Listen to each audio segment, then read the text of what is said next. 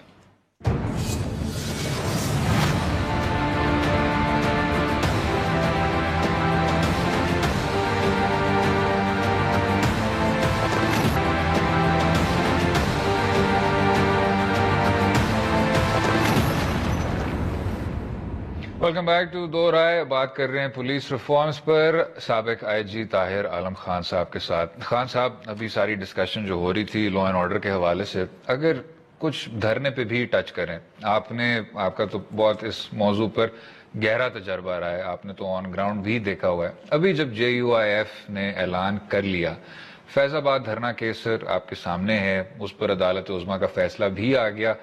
Police کو control کے حوالے سے کیا کرنا چاہیے جو کہ ذمہ دارانہ بھی ہو؟ اٹس اے فائن لائن، ذمہ دارانہ بھی ہو لیکن ساتھ میں کراؤڈ کنٹرول کے حوالے سے بھی باثر ہو. اسلام آباد میں پولیس جو ہے وہ ڈسٹرکٹ مینجمنٹ کے ساتھ مل کے کام کرتی ہے. DC اور کمشنر وغیرہ بھی ہیں.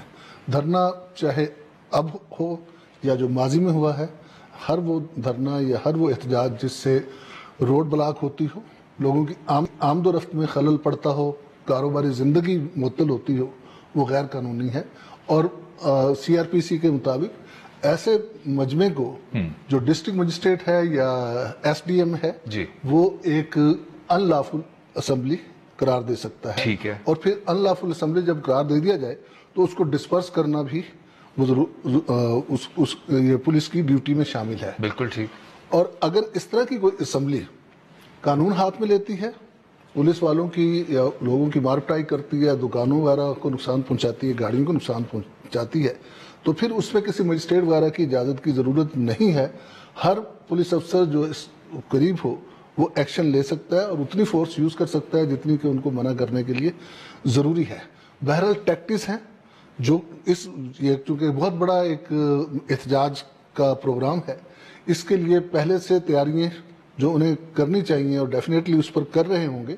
سب سے پہلے تو انفارمیشن ہے کہ کہاں سے آ رہے ہیں، کن مدرسوں سے آ رہے ہیں، کن ڈسٹرکٹ سے آ رہے ہیں، ڈسٹرکٹس میں جمعیت علماء اسلام کا سیٹ اپ کیا ہے، مدرسوں کے ساتھ کتنا لنک ہے، کن مدرسوں سے لنک ہے، اور اس سے بھی زیادہ اسلام آباد کے اندر جو مدرسے ہیں اور راولپنڈی کے جو مدرسے ہیں ان میں جمعیت علماء اسلام کے سپورٹرز کتنے ہیں، اور ان کے اوپر پھر مدرسوں سے. اب مدرسوں کا مقصد بہرحال یہ نہیں ہوتا کہ وہ احتجاج کریں، بے شک ان کا مسلک وہی ہے جو جمعیت علماء اسلام کا ہے، تو ان کے ساتھ بات چیت کرنا اور انہیں سمجھانا کہ وہ اس قسم کے غیر قانونی پروگرام میں حصہ نہ لے. کیونکہ اب تک جو ہم مختلف جگہوں پر تقریریں سن رہے ہیں، جمعیت علماء اسلام کے ڈائی ہارڈز لیڈرز جو ہیں ان کی جو تقریریں ہیں وہ بہت ہی خوفناک قسم کی بہت خوفناک قسم کی تقریریں ہیں. تو اب ان حالات میں انہوں نے اگرچہ میری اطلاع کے مطابق کل ایک اپلیکیشن دے دی ہے چیف کمشنر کو اجازت کے لیے، اور ڈی سی سے ان کا ڈیلیگیشن بھی ملا ہے، لیکن اب اگر اجازت دی جاتی ہے تو کیا وہ اس چیز پر ٹرمز کنڈیشن پر قائم رہیں گے؟ 2014 کے دھرنے میں بھی پرمیشن دیتے وقت تمام قسم کی چیزیں لکھ کے انہوں نے اقرار کیا تھا کہ کریں گے، لیکن پھر سب کچھ ہوا ہم نے دیکھا. بالکل. تو یہاں اب روکا کیسے جائے؟ اسے 2014 میں تو یہ تھا کہ پنجاب میں حکومت اور تھی، پنجاب اور اسلام آباد میں، اور جبکہ صوبہ سرحد میں اور حکومت تھی.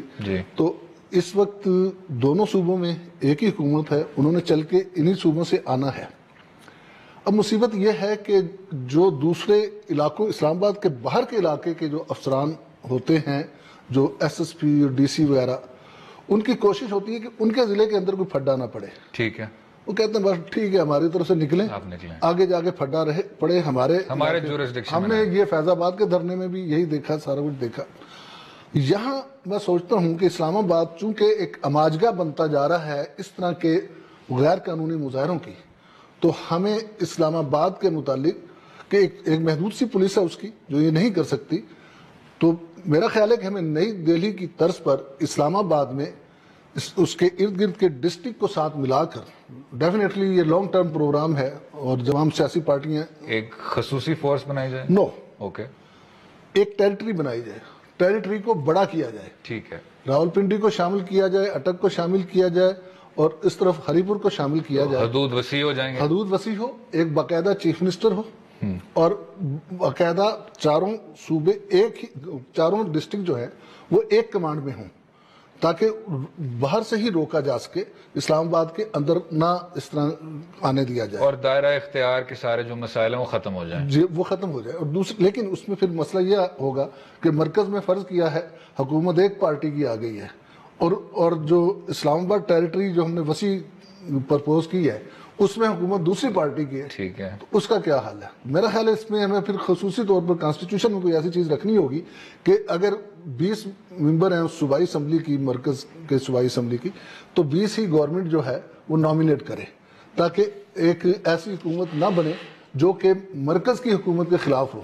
اور ہم دیکھتے ہیں ماضی میں جب صوبوں میں ڈیفرنٹ گورنمنٹس رہی تو احتجاج میں بھی انہوں نے بڑھ چڑھ کر حصہ لیا. خان صاحب بہت ہی ایک out of the box solution آپ نے پریزنٹ کیا. سابق آئی جی طاہر عالم خان صاحب بہت بہت شکریہ شو میں شامل ہونے کا، اپنا قیمتی وقت دینے کا. امید ہے آپ کو آج کا پروگرام پسند آیا ہوگا. ہمیں اپنی رائے سے بھی آگاہ کیجیے سوشل میڈیا کے ذریعے، اور اجازت دیں اگلے ہفتے تک. خدا حافظ.